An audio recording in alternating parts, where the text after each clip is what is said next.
All right, hold your thoughts, hold your thoughts. We are back on air now.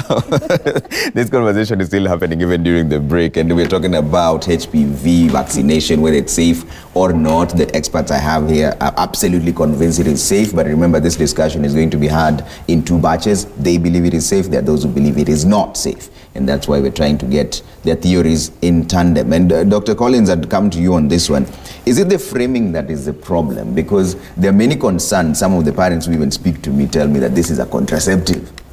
I think I would say both yes and no. Yeah. Remember, it is our core responsibility to share facts and information as they are with the public. Yes, the framing might be a bit of an issue because it is then thought that HPV infection is just sexually transmitted. I'd like to share that it goes beyond that. You can get HPV infection from other forms of close contact and body fluids. So it goes beyond sexual transmission. That is just one of them. Number two, we need to be able to focus on the endpoint, and that's what the country is focusing on. The endpoint is cervical cancer. And we seek to reduce the burden of cervical cancer through taking away the cause of cervical cancer within our context, which is HPV. So that means by vaccinating against HPV infection, then we're getting rid of cervical cancer. And I'd like to share with you today that maybe there's a bit of questions in terms of a vaccine against cancer. Yes, it is a vaccine against cancer. This is not the first vaccine against cancer. We have liver cancer that is a direct consequence of chronic or persistent infection with hepatitis B.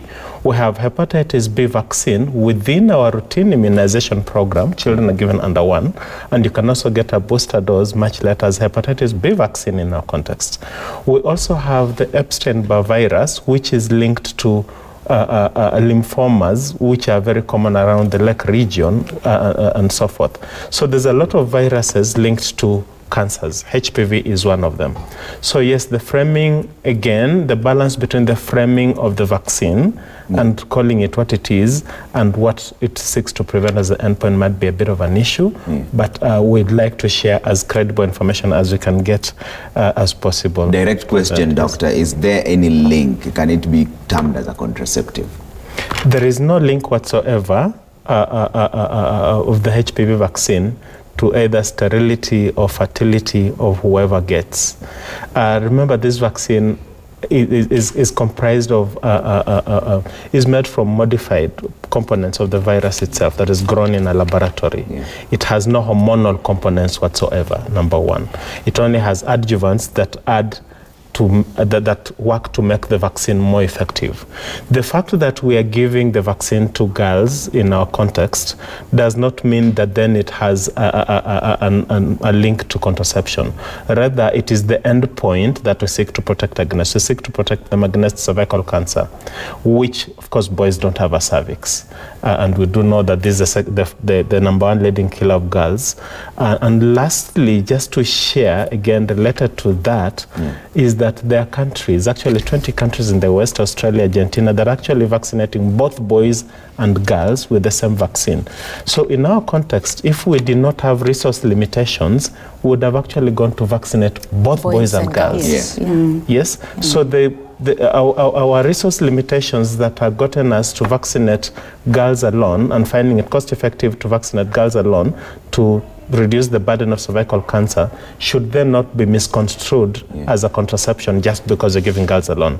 The other countries that are resource rich in Europe and other places that actually vaccinate both boys and girls. Yeah, and Dr. Shege, there's an argument that 95% of the infections never really amount to cancer. So why are we really pushing this? Well, 95% of HPV infections don't lead to cancer. So why is it so important?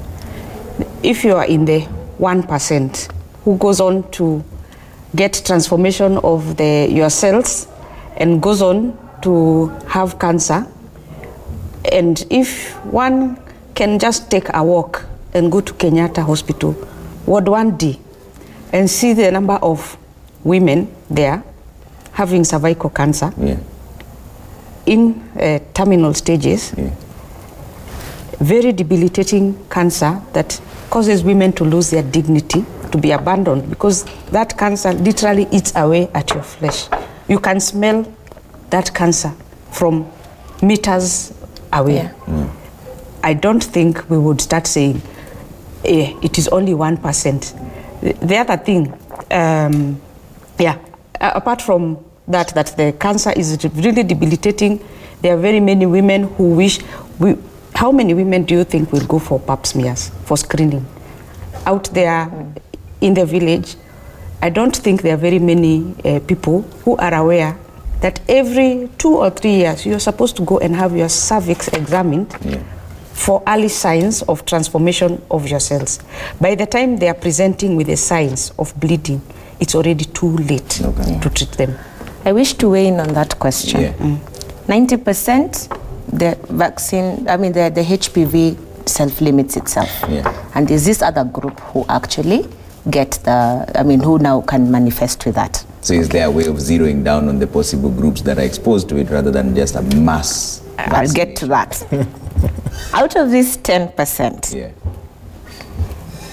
the ones who get cervical cancer, 99.7% of those are because of HPV.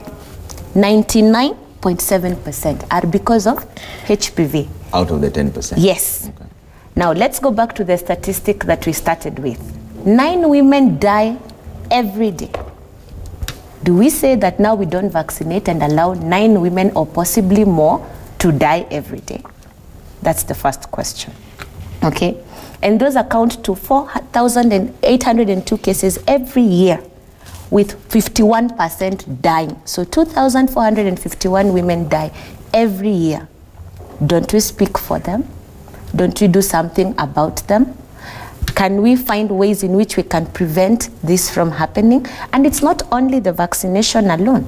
The cancer control groups have created a 3-pronged approach on how to deal with this. It is promoting primary prevention. Number 1, where we say abstain. We are not against abstinence in these kind of groups. We really want abstinence. We also want, if you must, be faithful, and if you can, use a condom. The regular ABC. That is still the primary thing that we want. And then on top of that, screening. Because remember I told you about the bean in the ground?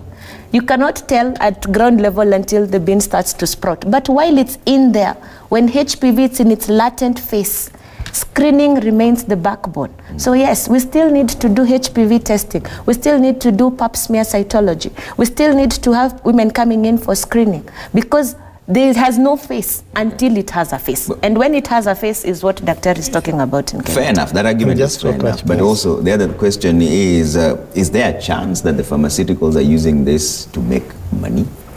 That's what it's all about. Thank you. And I'd just like to weigh in on that. We always have this conspiracy around us that anything that happens around us is because everyone is being compromised to do things or to live in a certain way. I want to say it's wrong. We have morally upright people out there and people who are sacrificing and putting their lives on the line to work for us. I'll give you an example. Dr. Janet might be a private practitioner. They don't work for government. I don't think there is a pharmaceutical industry, just to draw you back, that has the economic muscle to sort of have their money weigh around 115 countries in the world that have introduced the vaccine in their routine immunization program. That would be a bit very strange. Kenya is coming in at number 16 in the whole of Africa to introduce this vaccine. In the sub-Saharan Africa, we are coming in as number 10. Is it all a drive of pharmaceutical industry buying out the whole world?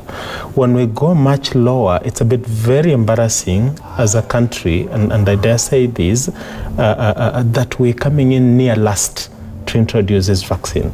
Rwanda did it close to 8-9 years ago. They're now looking at cervical cancer elimination. Uganda went ahead of us. Tanzania went ahead of us. We are coming in dismally on the lower side. I think it's something we should look inward and say, what is it we are not doing for our girls? What is it we are not doing for our people? In this day and age, when we're crying about cancer burden, we have a very effective preventive tool, and we again have a lot of hesitancy taking it up because we are thinking this and that. And you mentioned the reason why you're not vaccinating the boys as well is because of limited resources. Is this limited resources? It is very cost effective to vaccinate girls, because the endpoint we're looking at cervical cancer. Cancer of the penis is much more easily picked up compared to cervical cancer. So and it is much more rare compared to cervical cancer. It's probably low on the list of the causes of death among boys. Yes. The warts are easily treated and they can actually resolve. So vaccinating the boys, yes, they would benefit, but if you're looking at the cost effectiveness, if you have these little resources to invest, then you invest on that side. I'd just like to weigh in a bit on what, just to add a bit of weight on what was said a bit earlier. Here we have HPV infection. In majority of people, like you say, 90%, yes, it resolved naturally, but you do not have a way of predicting who amongst all of us it will not resolve. And by the way, HPV is as common as affecting close to half of us. It is that common. If you pick in this room, half of us have HPV infection. So that is how common it is. So again, within that 10% that progresses on, you have no way of knowing who will progress to develop precancerous lesions and who will then develop cancer. We might say screening. We have the anti-vaccine advocates saying, look, we should focus on screening. As I speak today, the proportion of women who are able to access screening services between the age of 35 to 45 is just about 10–15%. It's very low. And even when you screening is, it's a chance that you'll pick something. Half the time you may actually miss it. And then if you do, what if you wait for someone then to become sick and then spend more than 1 million shillings, 2 million shillings trying to prevent a disease that you'd otherwise, to treat a disease that you'd otherwise have prevented with 1,000 shillings, 500 shillings or less. So to me, it is issues of prioritizing and all of that. Think about it again. We're talking 9 women who our health system has picked up. But how many women out there do not even access healthcare? How many women up there actually die in the communities not having it known that they actually died from cervical cancer? How many women are out there are actually more than embarrassed to actually say, you know, look, I'm actually bleeding from down there. It is a stigma. It is something you don't talk about. It's something that makes their husbands leave and they seclude themselves and actually die without us actually not knowing that they actually died from this. So the 5,000, 9 women per day is probably a gross understatement. It's probably a bigger problem than we think. It's true. And to add on to that, 84% of all cervical cancer is in the lower middle income countries. In sub-Saharan Africa is one of those kinds of countries, including ourselves. This vaccine, as the trials show, they are able to actually stop the infections, as we described in HPV-naive women and in women who've been also exposed. Studies have also been able to show that they have been able to reduce the precancerous lesions because, like we said, like the bean in the ground, it starts creating changes until changes occur that we can see with our naked eye. And as those changes go on, they're the ones that you can almost sure bet this is the road to cancer. So if you can be able to stop it in its tracks, then we're able to eradicate cervical cancer. And that is to answer the chit chat where we are hearing, no, we'd have to wait for so long before we see whether it's going to actually reduce the incidence of cancer. Yes, but we also know that if you're already on this road, if you're heading to Mombasa, you reach Mazeras, chances are you're heading to Mombasa. So if you're able to stop things at a certain level, where we know now beyond here the mutations are occurring and cancer will begin. If we can stop that at that point, then it means that we can also say that it is actually going to go ahead and reduce the incidences of cancer. And that is what this vaccination is supposed to do. And this is what this vaccination is doing. Over that, and also still coupled with screening, it has managed to reduce, over a span of 50 years, reduced the incidence of cervical cancer and mortality in developed countries by 75%. Yes. So that is, those are statistics. But Dr. Tabu and Dr. Chege, you can also jump into this. How is it administered? Because there are those who claim that it takes too long. You started at 10, another 4 years, another 8 years. How is this vaccine? Yes. No, the vaccine is actually given as a 2-dose schedule. You need 2 doses to be effectively protected from HPV infection. You have a dose given, and then the second dose comes after 6 months. If you get those 2 doses, the protection from HPV infection is actually 99% if you've never been exposed to HPV. But even when you have actually been exposed to HPV, you actually, the protection from cervical cancer is actually about 44%, like my colleague said. So it benefits you whether you've been exposed or not exposed. But you do realize 44, 99% will get the maximum benefit given before exposure. Okay. So 2 doses is what assures you that. And let me just say something about vaccination in general. Vaccination is one of the best tools we have to combat infectious disease. As we speak, we are celebrating the eradication of 2 types of polio. Yes. Polio type 1 and polio type 2. There is no more wild type polio 1 and 2 due to vaccination. Remember, smallpox was eliminated. I'm sure none of us here has ever seen a case of smallpox due to vaccination. So once we eliminate that particular illness, then we move on. So we are hoping, because for you to be able to eliminate or eradicate a disease, you have to achieve targets of over 90% of coverage. And then you are able to just eliminate that disease. That is why many people actually think vaccination is unnecessary, because we no longer see things like diphtheria. We no longer see even such serious cases of polio, but they used to be there. So the same thing, we want to make HPV history. Yes. And then again, back to the big pharma that we are thinking, oh, pharmaceuticals are buying out some of us. I sit in a committee where we are cracking our heads, because the Bill Gates Foundation will no longer be funding vaccines in 2022 for Kenya.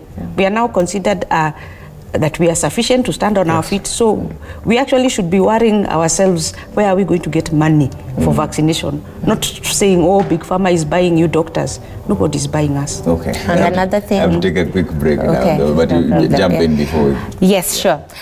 The vaccine is not the virus, because that's also important for the public to understand. It is a virus-like particle. It does not have the viral genetics inside. So we're not injecting you with HPV.